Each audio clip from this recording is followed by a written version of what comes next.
All right, guys, we are going to get right into it. I am here with Cynthia Rosenkovich, and she is of formerly Whole Food Real Families and now writes My Nourished Home.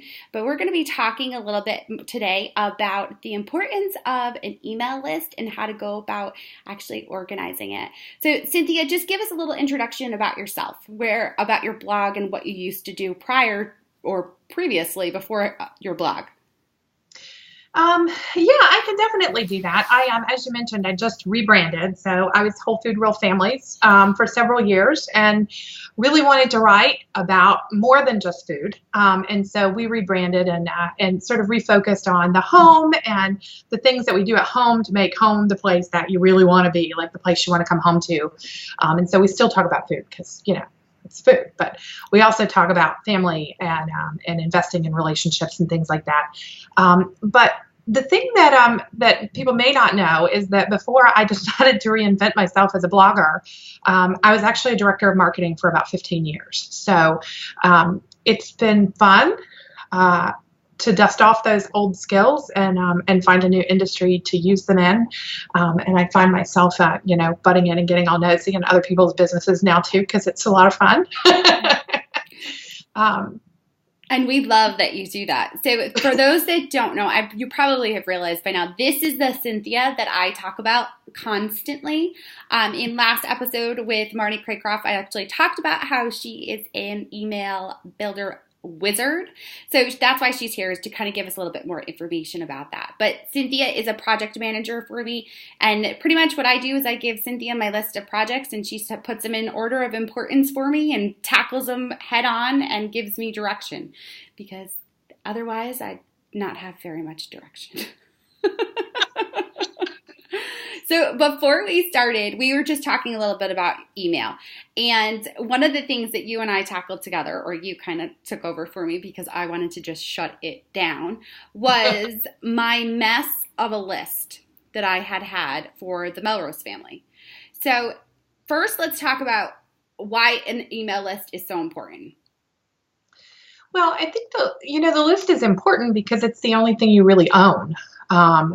We talk about social media and spend a lot of time working in social media, but I think, anyone who's been blogging for more than 10 minutes has figured out every month when the algorithm changes, you gain some traction in one place and lose it in another. But that's just a normal part of being a blogger. That's a normal part of being an entrepreneur online, is that, other people really control your destiny in terms of social algorithms. So your email list is the thing that you own. And you can either find a way to manage it and use it, and have it work for you, or you're completely and wholly dependent on the contacts that Facebook is willing to let you have that day. And I love Facebook, but sometimes, me and Mark Zuckerberg, we don't always get along. So sometimes I wish he was a little nicer to me, but don't we all? But your email list is the thing that you have complete control over. And on this path that my blogging career has taken, which has brought me to be around people like you and Marnie that you mentioned yesterday, and people like Becky Mansfield and Holly Homer, they've been a real eye-opener for me because they're so successful because they are not afraid to go in and really manage and own those relationships, and they own their list. And they've figured out how to make their list work for them. And I think a lot of times, we get very nervous about that. Like, it's nice when we we don't always agree with Mr. Zuckerberg, but to some degree, it takes a lot of onus off of us to allow him to control the algorithm. With the email list, like, it's all you. So there's a lot of responsibility and learning that has to happen there. I think I've always known, probably since the first 2-3 months of blogging, that I needed to have a list. But the scary part for me was, why? What am I doing with it? Am I randomly emailing them? What am I giving them? And I think you've really helped me come around on that and understanding, since I've really gotten in on the point that my site is a business. It is a business, and I need to have a plan as to how I'm going to use my list. So tell me some of the ways that you think that it's important to use your list for your business plan. Well, I think, knowing that your list is the thing that you own, I think it's the one place that you can go to aside from things like analytics to help you understand what the people who are reading your content really want to see. Your list can teach you what you should. You said, what do we give them? What are we doing? Well, I think you can go to your list to find those things. You and I have shared offline and talked about it a couple of times that having your email list is a lot like when we all first started using WordPress, and that there are tags in WordPress. And when we start blogging, we have no idea what to do with them. So you tag everything, like everything gets a tag. And then 2 years later, you're like, oh, what am I doing with like 3,000 tags? I don't know what to do with this. And it's just a mess. There's so much data. There's just everything it's so random that you can't actually make any decisions off of that. And I think when you first become acquainted with the idea of sort of dividing and categorizing your list, your email list by interest, you can sort of have the same issue, which is, some people like blue and we're going to tag the people that like oranges, and, some people are dads and some people live in Ohio. And because you can tag all of those things doesn't necessarily mean that you should. I think as a business owner, with a collection of data about your customers, because they are ultimately customers, even if they're only just coming to consume content. We all make money off of that. You have to start at the other end. Like, instead of thinking what all can I tag, you have to start at what questions do I want to answer. Like, as a business owner, what would be valuable to me as a business owner to know about these people in this list? And when we started talking about your list, you mean wait. You mean when I told you shut it down, I don't care, we're starting over, and you were like, absolutely not, we're not doing that, I'm not letting you do that, you're not wiping all these people away. Yes, go on. What about it? Thank you for telling on me. Yes, I got the call. Jenny was trying to give me a heart attack. She's like, I don't care how many thousands of people over there. I just need to move forward. And I was like, you're not deleting these people. And so I backed up your whole database. I refused to delete it.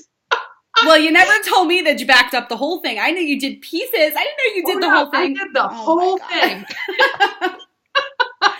You were not deleting that list. You were too much. But I think it is still an important, it's an important distinction that we started at opposite ends, but I think it was for the right reason, which is if people are not engaged in your list, they're not opening your emails, they're not interested in your content anymore.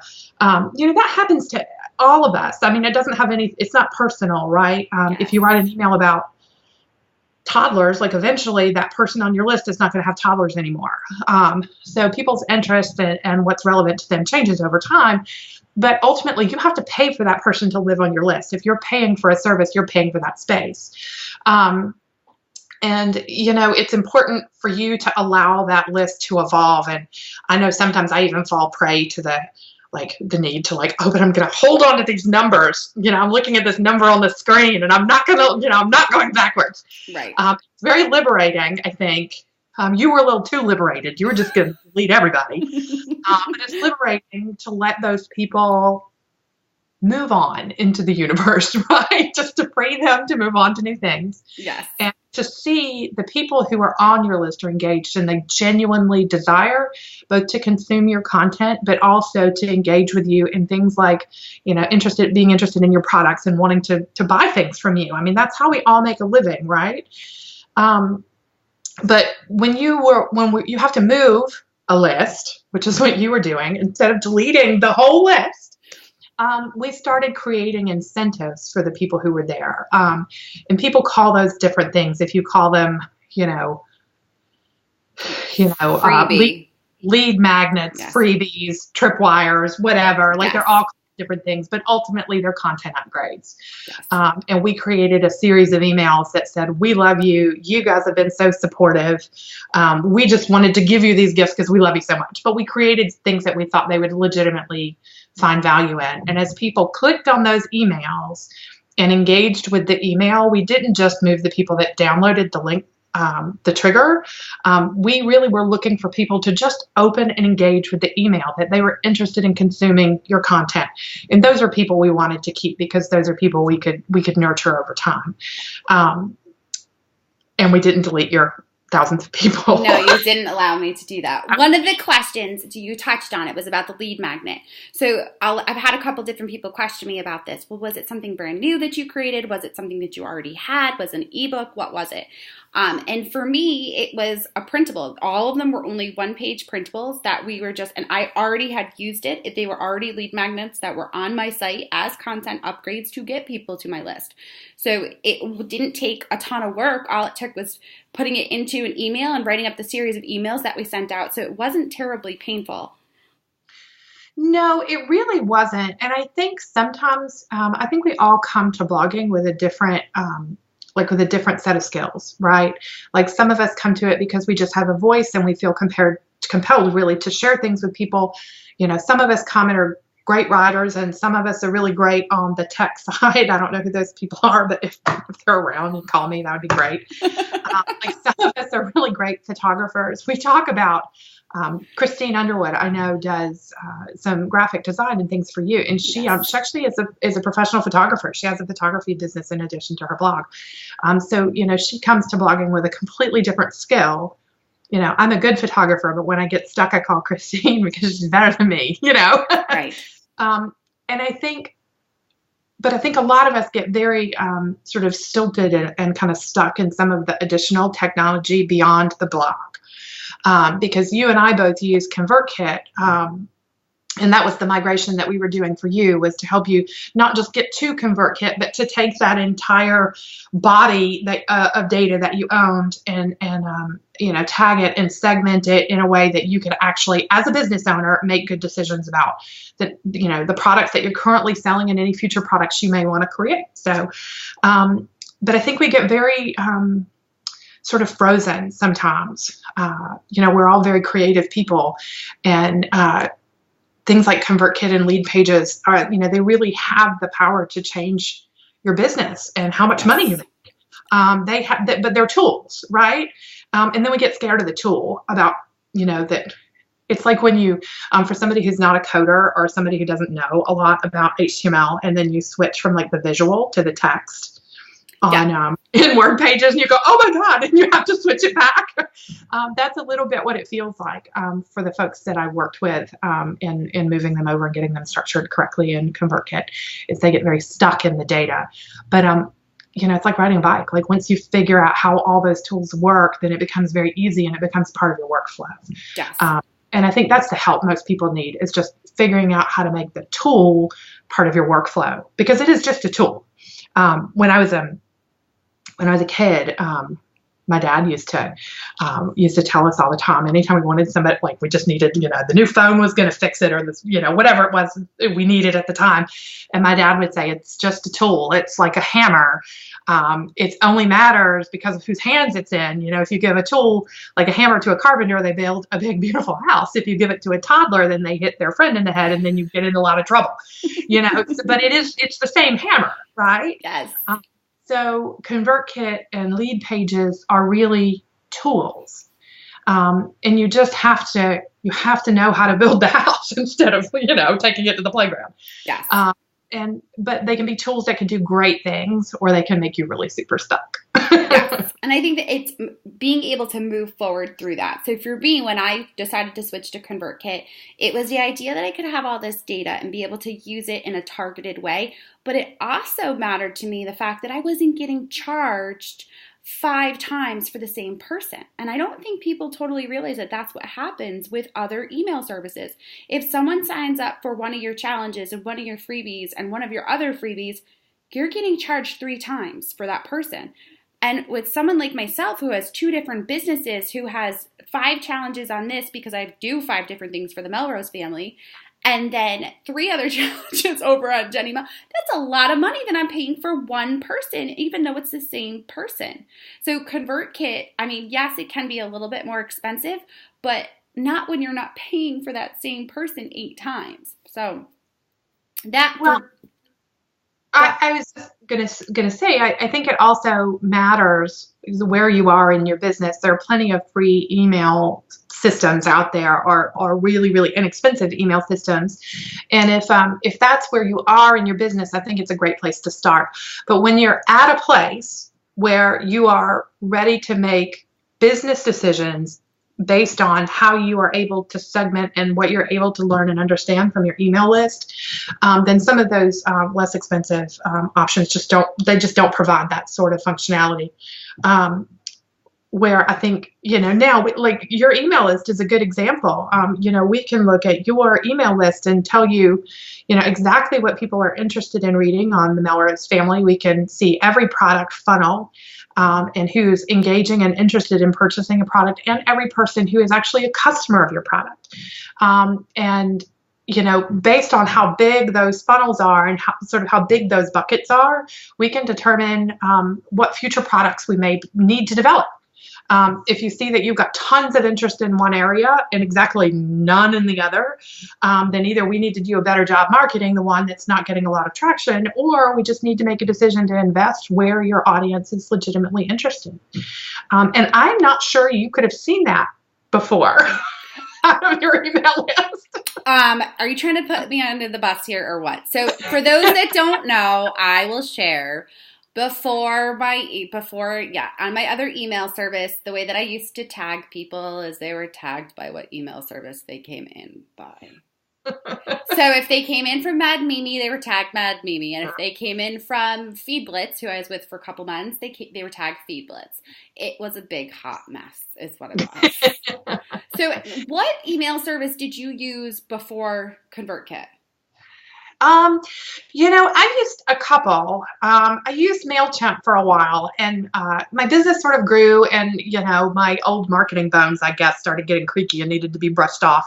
I wanted more functionality than that, and I think MailChimp is great. I think for people who are really early in the space, I think Mad Mimi is great. I don't have anything against those particular programs, but when you're ready to really grow a list, and specifically when you're selling something, when you have a product, I think you have to have more functionality than those programs offer. I was on Aweber for a while, and I am not a coder. That's what I've heard about that. So I feel a little bit like ConvertKit is like my superpower. Like, I get it. It speaks to my brain in some way, right? Yes. But Aweber, I don't know. Some people love it. And if you're using it, if anybody listening is using it, I think Aweber can do some really awesome things. Like, it does some really cool things. My poor brain just never quite got wrapped around exactly how to make it work and how to make it look the way I wanted it to look. Because it does matter, right? I wanted to be able to make decisions out of that data, and I'm sure the capability is there, but for me, it just never quite clicked how to make it work in a way that was simple. Right. Because I really didn't want to spend, as much time as I spend in ConvertKit, I didn't want to spend that much time on something that I felt like should have been easier. And so I moved from Aweber to ConvertKit and was very happy. I was very relieved. I was like, oh, yay. When I moved, I was ready to throw a party, because there's certainly a lot to learn when you start with ConvertKit, but it was a lot more user-friendly. It's sort of like going from like DOS to Windows for me. Okay. That makes sense. So a lot of my students, I'm finding, actually are still in MailChimp because their businesses aren't quite to the point where they have a product ready to go. They're still using MailChimp. What would be the first thing that you would tell them to do in order to get it set up so that it's with business in mind? I think the first thing is really mapping what type of content you have on your blog, because that's the basis by which you make all future decisions, right? You are building an audience based on interests you understand, based on the content that you generate on your blog. And if you don't mind me using the Melrose Family as an example, like, you have, food and recipes that people are interested in. You have essential oils that people are interested in. You have a lot of home and organization content. You have party planning and kids crafts. Like, those are very distinct content categories that live on the Melrose Family. And somebody who's interested in party planning and kids crafts, may not care at all about, home organization. Like, Right. you just, Yes. it may not be the content that they want to consume. So I think understanding, number one, is what are the major content categories? And I don't mean defining, the top 50. I mean defining the top 5 or 6 or 8, divisions in your blog and the types of content you create. And you can have as little as, 2 or 3, or you can have, 8 to 10. But I think if you've got that many, you're probably a pretty big blog. You should be on ConvertKit if you've got that many, for sure. Probably not, so you're not Mad Mimi anymore. No. Let's take a food blogger, for example. So, what could be multiple? I was trying to think of what could be multiple categories for them, because they're not so much lifestyle where they're all over the place like myself, but they could also have like a meal planning maybe course in mind for themselves. That could be a separate list, right? Absolutely. I also think if you're a food blogger, then you could very well may have a list for people who are consuming healthy meals, kid-friendly food and baking, and dinner or freezer cooking. Right. People who really do cook, and I say this, as a recovering food blogger, right?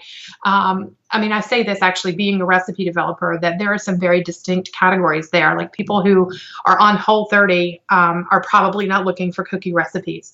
So right. I think really looking at your business and making a decision in your business about what your content categories are, like the primary ones are, then it allows you to start considering whether or not you can build a product to support those folks. Build a product that's going to speak specifically to their need. Like I said, you're never going to sell Whole30 compliant folks a recipe, a cookbook about cookies. Right. They just don't fit. You're not going to sell books of, the freezer cooking people may not be interested in lunches for kids. So I think, identifying those content categories is the first step to really understanding.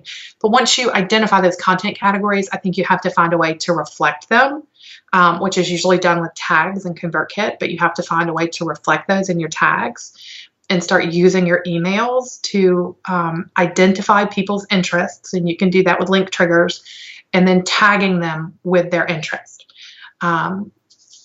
You're shaking. I wish everybody could see you, because you're shaking your head like, yeah, that. They can. Remember, we're recording it. It's going to be up on YouTube. They'll be able to see the video there too and get all my wonderful faces that I make. Yes, but it is important. And I know it seems like, especially if I have listeners that are a little bit newer and starting out, they don't have products in mind yet. They're kind of like, I just made the switch from hobby blog to wanting to do this professionally, that it can be hard to think about and hard to grasp.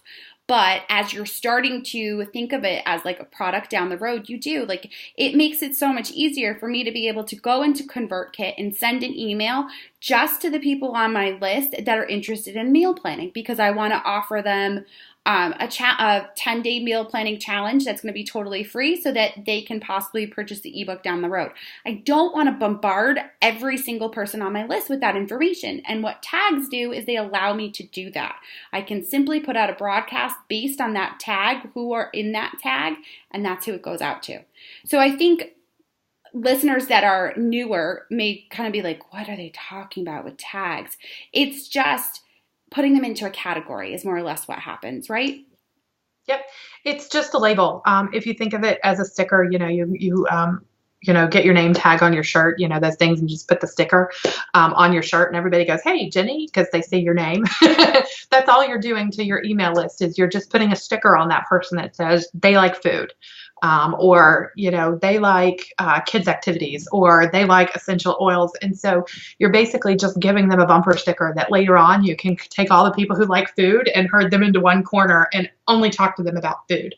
And then when you make decisions that you want to cross market one group to another, that you're making those decisions consciously, that you've built content for those people to help them migrate to an additional interest, that you're not just sending everyone everything where they feel sort of overwhelmed or bombarded.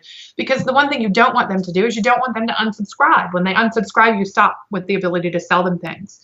And I think it's also important, even for the newer bloggers, is to understand that even their content, if they're interested in doing this as a business, even your content is a product. And it's a huge transition in your head, right? Yes. Because I remember when I started, I was a blogger, right? And at some point, like, the light goes on in your head that you're not, like, in quotations, not a blogger. You are a business person with a business that has a blog. And I think the mental change there is significant, right? Yes. Because at that point, we all write content because we love it. Like, I create recipes and write about kids and family things because those are things that I love and I'm passionate about. That gives me a unique voice. But I monetize it because it's also a job. Yes. And that I don't get to do the fun stuff without actually paying the bills. So it's, the content that you're creating is also a product. And you're going to make money off that content, both with sponsored work, which obviously the Working with Brands course is huge for anybody who's interested in doing that. I did not tell her to just do that. Just a disclaimer. I feel like every time I know you have, I always feel like with Cart just opening that people are kind of like, oh, all of our guests seem to be bringing this up. Well, you know what? But I feel like we do bring it up because for all of your guests have taken the course. That's true. And for those of us who actually produce sponsored content, and you're so well respected in that space. Like, for you to create a course, we were all ready to jump on and learn what you knew. It probably made life a little simpler for you that we'd all stop calling you and you could just go, would you please go take the course? Because instead I'd just call you. And that's how that was how I decided that it needed to become a course, was because I got to the point where I was like, I can't keep answering the same email. I just need to put this all together where they can all find it and we're good. Let's move on. Of course. Yes. Oh my goodness. That's the reason that we all talk about it, is because even for people who's been doing it for a long time, there was a lot. I mean, there's so much to learn there. But I think I've lost my train of thought. We were just talking about your course. I know. Well, that happens. I know. It's just so wonderful. But what I wanted to go into was the fact that you've actually created a free downloadable for my audience, which I am so excited about. So that if you're not really clear on the tags and you could really use like a visual, because I'm a visual person and I love having something where I can actually fill in. Cynthia has created this fabulous, I almost want to call it like a blueprint because I feel like that's what it is.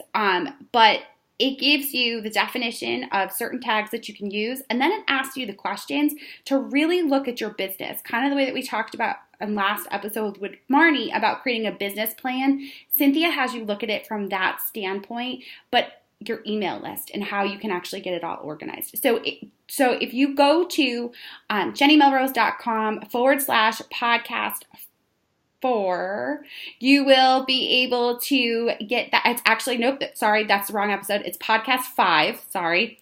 Go to podcast podcast 5. You'll be able to get the download, and you'll have that to be able to use to get your email organized and ready to go. It's absolutely fabulous, and it's beautiful, of course, too, because she took the time to make sure that it was put together just for you guys.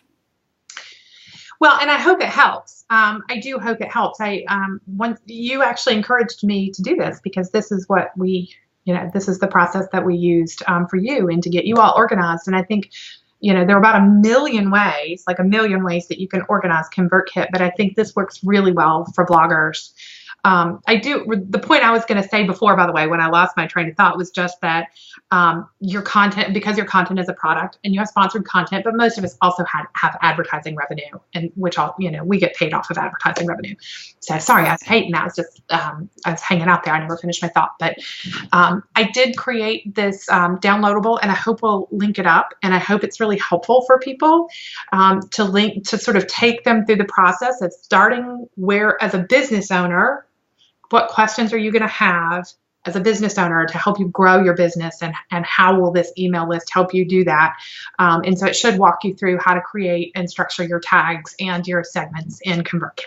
Okay, so now my favorite question to ask my guests is, what do you see, what projections would you make about blogging for the rest of 2017? What do you see kind of as like the big new up and coming in the upcoming year?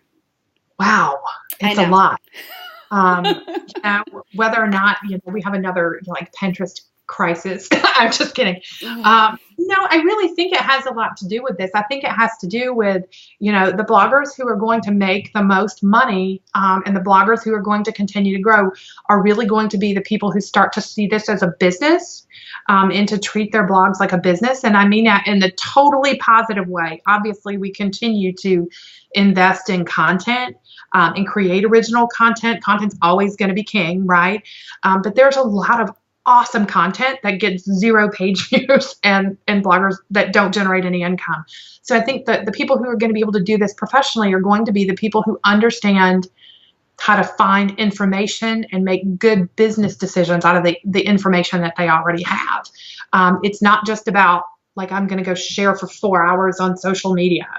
It's not about, it's not about like how hard I can work. I think it's really going to be about how smart you can work and how much you can use, really use your list. I think that whole concept of like micro influencers has gained a lot of traction with brands.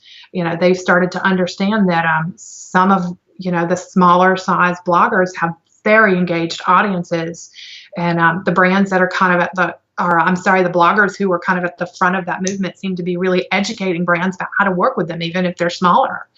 So I think that's 2017. I think brands are going to continue to get smarter and ask for more complicated things. And the bloggers who can figure out how to provide it are going to be the people who make money.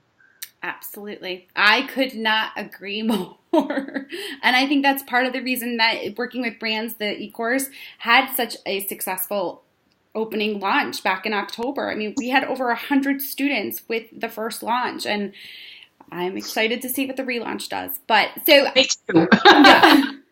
I'm ready for the content too. Well, everybody make sure that you go to jennymelrose.com/podcast5 to get the download that Cynthia is talking and giving us. It's fabulous.